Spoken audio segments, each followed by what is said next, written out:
제16장 성도를 위하는 연보에 관하여는 내가 갈라디아 교회들에게 명한 것 같이 너희도 그렇게 하라. 매주 첫날에 너희 각 사람이 수입에 따라 모아두어서 내가 갈 때 연보를 하지 않게 하라. 내가 이를 때 너희가 인정한 사람에게 편지를 주어 너희의 은혜를 예루살렘으로 가지고 가게 하리니 만일 나도 가는 것이 합당하면 그들이 나와 함께 가리라.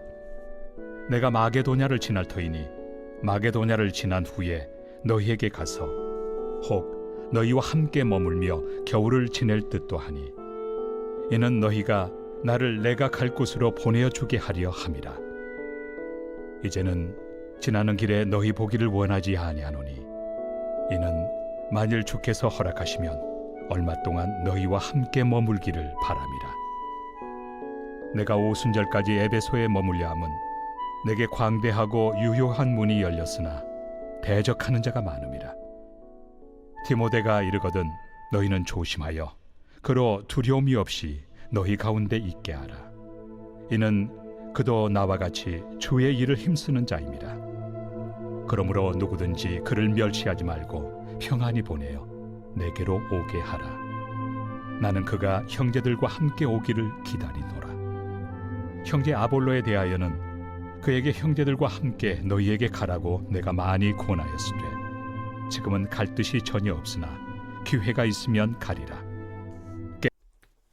2026년 6월 29일 월요일 매일 성경과 함께하는 R&B 교회 말씀 묵상 바이블 키트 시간입니다.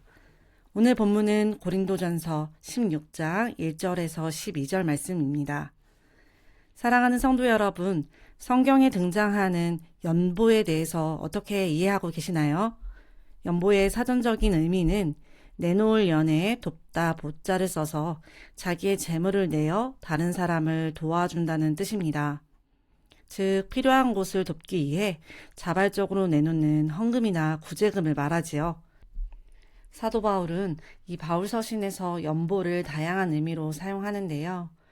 오늘 고린도전서 16장에서는 헬라어 로게이아로 사용했습니다. 바울은 이 단어만을 사용하진 않고 여러 서신서에서 연보를 교제, 즉 코이노니아, 섬김, 디아코니아, 은혜, 카리스, 축복, 율로기아로 설명합니다. 즉 연보는 이 물질을 내놓는 개인적인 일이 아니라 은혜를 흘려보내는 공동체적인 일이라는 것을 보여줍니다. 바울은 고린도 교회 안에 수많은 문제가 있었음에도 그들을 향한 사랑을 담아서 그 은혜가 고인물이 되지 않도록 하나님께서 주신 물질을 어떻게 공동체 가운데 흘려보내야 할지 그 방법들을 16장 1절부터 구체적으로 안내하기 시작합니다. 바울은 예루살렘 교회에 심각한 재정적 어려움을 해결하기 위해 여러 교회에 연보에 관해 편지했는데요. 1절에서 언급하는 갈라디아 교회들에게 명한 것 같이라는 표현은 갈라디아서 2장 10절에 나오듯 바울이 아주 오래전부터 이 가난한 자들을 기억하고 돕는 일에 온 힘을 쏟아왔음을 보여줍니다.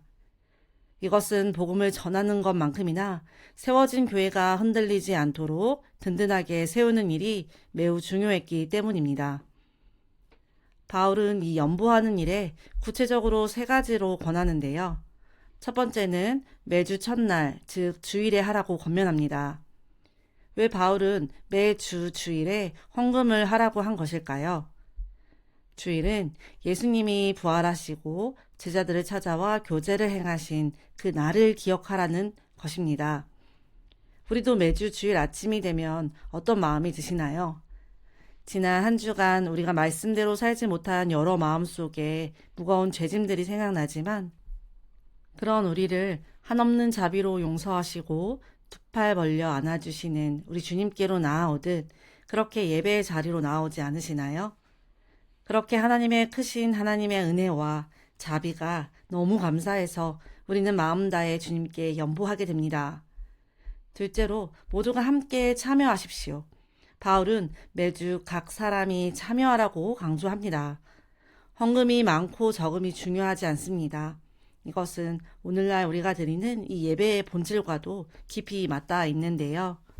로마서 12장에서도 사도 바울이 교회의 다양한 성령의 은사를 나열하며 구제하는 자를 은사의 한 종류로 명시했던 것처럼 우리가 드리는 이 연보 역시 하나님이 주신 은혜와 은사로 교회를 함께 세워가는 거룩한 참여입니다. 우리가 지난주에 묵상했던 내용처럼 예배는 결코 목회자나 순서를 맡은 자들의 몫이 아닙니다. 우리는 자리에 앉아 예배라는 어떤 공연의 관객이 되는 것이 아니라 하나님이 각자에게 주신 형편과 은사대로 이 제단을 함께 쌓아가는 예배자입니다. 이것은 제가 섬기는 영유아부에서도 적용하고 있는 원리인데요. 우리는 우리가 속한 모든 공동체에서 이 원리를 기억해야 합니다.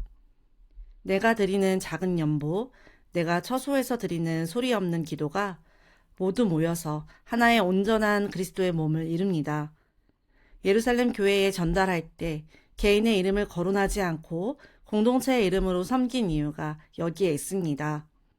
그저 우리 모두가 각자의 은사대로 참여하는 거룩한 청지기임을 기억하시기를 소망합니다. 세 번째로는 수입에 따라 참여하십시오. 사람이 생각하는 이 균등한 액수가 아니라 각자가 형편에 맞도록 드리는 것입니다.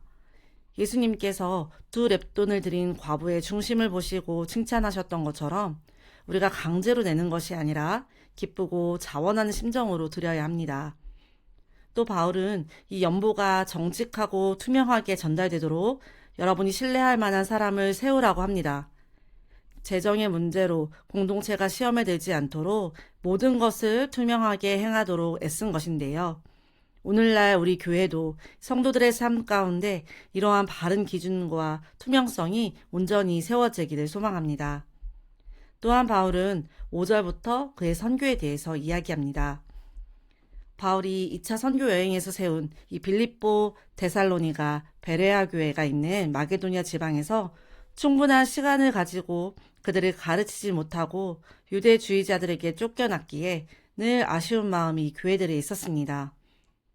그래서 짧은 시간이 아니라 오랜 기간 머물며 함께 교제하고 싶어하는 마음을 가득 담습니다. 그러면서도 이제 사도 바울은 자신이 선교 여행에 필요한 자금들에 대해서 부탁하고자 하는 마음이 있음을 6절에 너희가 나를 내가 갈 곳으로 보내어 주게 하려 함이라 라고 말하고 있습니다. 이는 사도 바울이 고린도 교회와 얼마나 친밀하며 그들을 사랑하고 신뢰하고 있음을 보여주는 대목입니다. 또한 바울은 자신의 아들과 같은 디모데를 보냅니다. 고린도 성도들은 그들이 사랑했던 아볼로와 함께하고 싶었겠지만 아볼로는 자신으로 인해 교회가 또다시 파벌이 갈라지는 모습을 보고 싶지 않았을 것입니다. 그래서 바울은 가장 신뢰하는 동역자 디모데를 먼저 보내어 이 문제들을 해결하고자 합니다. 바울은 그를 냉대하지 말고 15장 58절에서 말했듯이 항상 주의 일에 힘쓰는 자들이 되라고 말씀을 기억하며 영접해 줄 것을 당부합니다. 바울은 고린도 교회를 참으로 사랑했습니다. 편지로 바른 가르침을 줄 뿐만 아니라 그들을 영적으로 붙들어줄 신실한 목회자까지 보낼 목적은 하나인데요. 그들의 복음의 진리와 부활 신앙을 회복하고 흔들리지 않고 주의 일에 힘쓰는 자들이 되게 하려는 것입니다. 사랑하는 성도 여러분, 주의 일에 더욱 힘쓰는 자는 어떤 사람일까요? 우리가 영광스러운 주님을 만나는 날, 천국에서 누릴 축복은 이 땅의 그 어떤 것보다 크고 풍성합니다.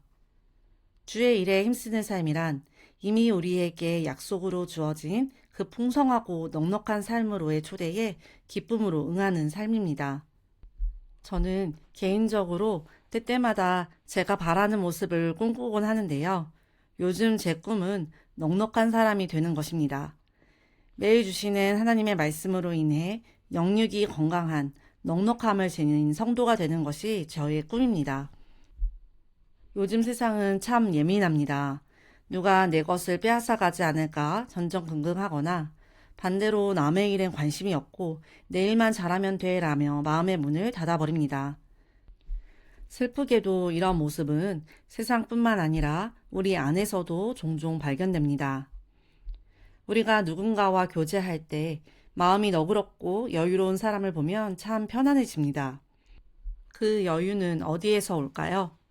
그 사람은 이미 풍성한 사랑 속에 잠겨 보았기 때문에, 아니, 지금도 그 사랑에 잠겨 있기에 그 여유가 오는 것입니다. 그런데 그 사랑을 공급받지 못하면 내 힘으로 나누려고 하다가 내 의가 드러나게 되고 결국 억지로 짜내다가 번아웃이 오고 맙니다. 저에게도 그런 부끄러운 경험들이 있습니다.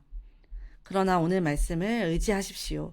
부활신앙을 가지고 흔들리지 않는 견고한 삶을 사는 이들은 이미 우리에게 주어진 주님의 사랑이 얼마나 크고 넉넉한지를 결코 잊지 않는 사람들입니다. 그 크신 사랑을 날마다 누리십시오. 그 넉넉함으로 먼저 나 스스로를 용납하고 나아가 내 곁의 이웃들에게 내게 주신 은사와 분량대로 기쁘게 사랑하십시오. 그것이 바로 가장 멋지게 주의 일에 힘쓰는 자의 모습입니다. 오늘 하루 여러분의 삶의 자리가 주님이 주신 힘으로 주님의 일을 넉넉함으로 감당해내는 복된 삶이 되기를 간절히 소망하고 축복합니다. 함께 기도하시겠습니다. 크고 놀라우신 하나님, 주님의 위대하신 섭리로 우리를 구원해 주시고 오늘도 말씀을 들려주시니 감사합니다. 많은 문제들이 있었던 고린도 교회이지만 그들을 끝까지 사랑하시고 흔들리지 않는 부활 신앙을 가르쳐 주신 것처럼 우리의 삶에도 동일한 적용이 있게 하여 주옵소서. 영원한 삶을 사모하는 이들에게 주어지는 한없이 넉넉한 은혜가 우리에게 이미 있음을 고백합니다. 이 넉넉함으로 스스로의 연약함도 용납하고 이웃의 실수도 사랑하는 멋진 성도가 되게 하옵소서. 또 생명을 살리는 주님의 사역들에 아낌없이 헌신하는 우리의 마음도 주장하여 주옵소서. 그리하여 주님을 이 땅에서 다시 배없는 날까지 항상 주의 일에 더욱 힘쓰는 자가 되게 하여 주옵소서. 나를 위해 다시 사신 예수 그리스도의 이름으로 기도합니다. 아멘.